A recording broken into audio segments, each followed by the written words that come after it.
What's going on, guys? It's your boy Keem. This is episode 2 of the Couch Talk. It's exciting to see you guys again. Thank you for coming back. Thank you for tuning in. So today, right, I just wanted to emphasize the point that everything is sales, right? Whether you're a doctor, whether you're a lawyer, whether you're someone behind the counter of a bookstore, right?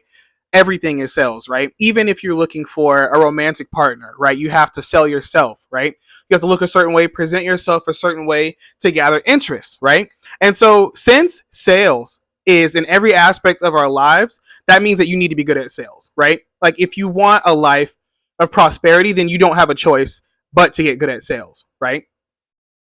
So, like I said, whether it's products, whether it's services, whether it's yourself, right? Sales are mandatory in this life. Like you can't escape it, right?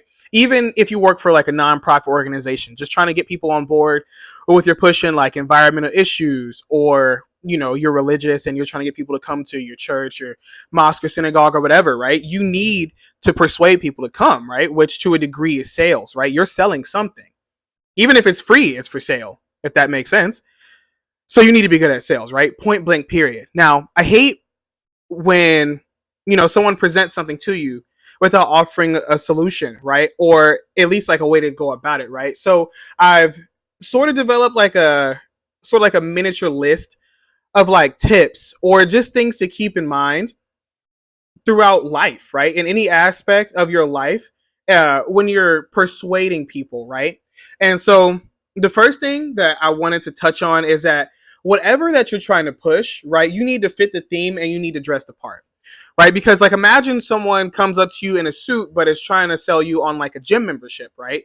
Like you're gonna ask them what do they know, because first they don't even look the part, they haven't even met the eye yet, right? And that's the first thing people use is their eyes, right? The first thing people are going to do is look at you, right? So automatically you need to have that in check, right? People need to see like what you're representing before you even open your mouth, right? I feel like that's a very important part and it's a very overlooked part, right? But you need to fit the theme, you need to dress the part, right? So if you're, trying to get people to come to the gym that you work at, or you just open up a gym, right?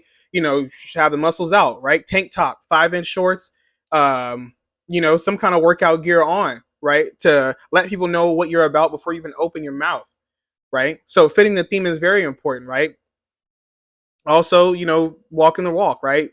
Like again on that gym membership analogy, right? You need to be in shape, right? If you're trying to sell somebody on, how to, I don't know, manage their stock portfolio or something like that, it'd be nice to approach them in like a suit or, business casual or something like that, to give them that feeling, right? That, you might know what you're talking about. You may work in this industry, right? Appearances can trick people, right? They won't be the wiser. All they have is their eyes, right? Until you open your mouth. So meet the eye, please, right? The next thing is certificates. Now, as somebody who personally hates schooling, right? I always shied away from, you know, going to school or, pursuing any sort of like further education beyond what I already have, just because I hated school. But I quickly learned, right, that the people who are making the money, doing, even the stuff that you want to do that you feel like you don't need a degree for, a certificate for, or something like that, they're doing really good because of the piece of paper that they got, right? If you're trying to persuade somebody, pieces of paper actually work, and that's the society that we live in, right? A lot of times, employers don't really care about what your degree is or what you can do, but just what college you went to, right? But that shows on paper, right? So sometimes that piece of paper can put you ahead of the next man, right? Like even if you're in really good shape and you approach someone about that gym membership, right? And you have all your boxes in check, but you don't have like a certified trainer certificate, right? That could make the difference between you and the next guy, because you can probably train people on, by approaching them on the street, getting them to come to your house or getting them to come to like a space, right? But then imagine how much more options you have once you get that piece of paper, right? Because now you can work at a gym, right? You can have like a private practice legally, all because you have a piece of paper, right? So never be afraid to go and pursue that certificate, pursue that sheet of paper, even if it's just something you get online in 8 hours or something like that. Whether you're talking about, like I said, the personal training thing, whether you're talking about being, I don't know, CPR certified or whatever, right? Don't be afraid to go get that piece of paper, right? I'm not saying go get a degree. I mean, me personally, I didn't go, so I can't speak on that, but I do think the certificates and the certifications are worth it. And lastly, I just want to encourage you to be creative, right? I want you to be a risk taker, right? Because this is something that you're trying to start up, right?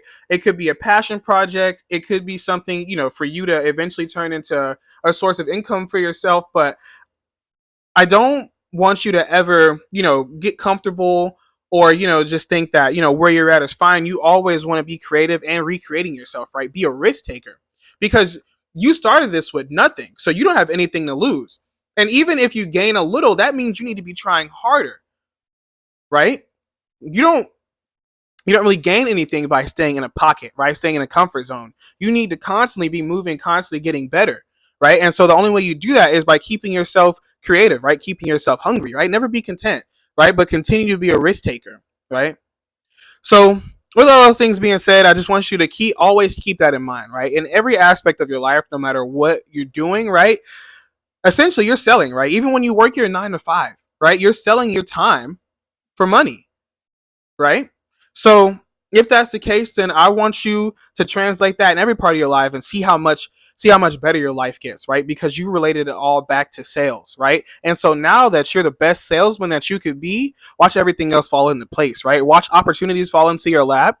And because you honed yourself as a salesman, you're ready, right? You're ready for this opportunity. And when opportunity meets preparation, then that's when wealth occurs, right? Those are just the facts. Right. So keep this in mind. Thank you guys for coming again to this couch talk. If you have any topics or any ideas, leave it in the comment section below. I love talking. I love to touch base with you guys on everything, man. Have a great day.